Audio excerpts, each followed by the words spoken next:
Got my coffee machine over here, which almost no one takes me up on, but I like being able to offer. I always want to offer my clients something to eat, something to drink, make them feel at home. This whole thing is meant to be a bit of an oasis. So this is where the main magic happens.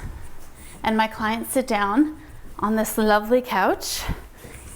This is my centerpiece. This is nice. I could stay here. Actually, my husband and I hang out here sometimes and watch movies up here. It's pretty fun.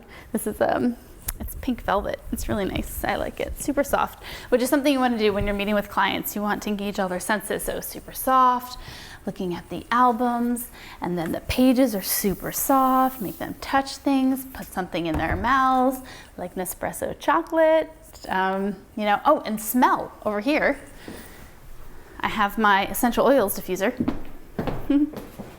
and I put, secret witchcraft in there that makes my clients buy things. No, I'm just kidding. It just adds to the ambiance of the whole thing. So anyway, just got different work displayed, things that I'm gonna try to sell them. So as much as I would like to have a lot of really cool art pieces in here, my clients aren't gonna buy it. My clients buy canvases, they buy acrylics, which you see on the floor over there.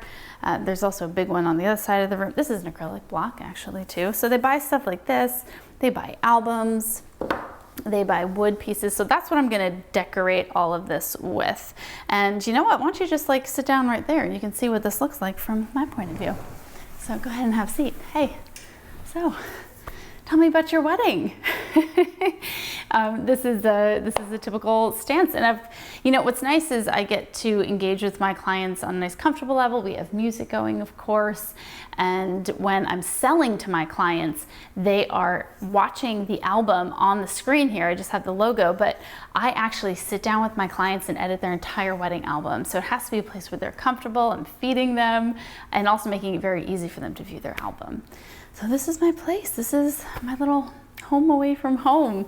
And I'm pretty proud of it. It's got a lot of stuff from over the years and a lot of little touches, and obviously showing off all of the photography work and the products. And in case you're wondering, I use this really cool app to decorate, because again, I'm not a huge decorator, but I used an app called Modsy, M-O-D-S-Y, and you take photos of your entire space and you tell them what kind of style you're going for, what use is the room for, and they decorate it for you in a 3D model, and you can swap out furniture and stuff. It's pretty cool. But it gave me the inspiration. They're the ones I got the pink velvet couch idea from, and everything else spawned from there.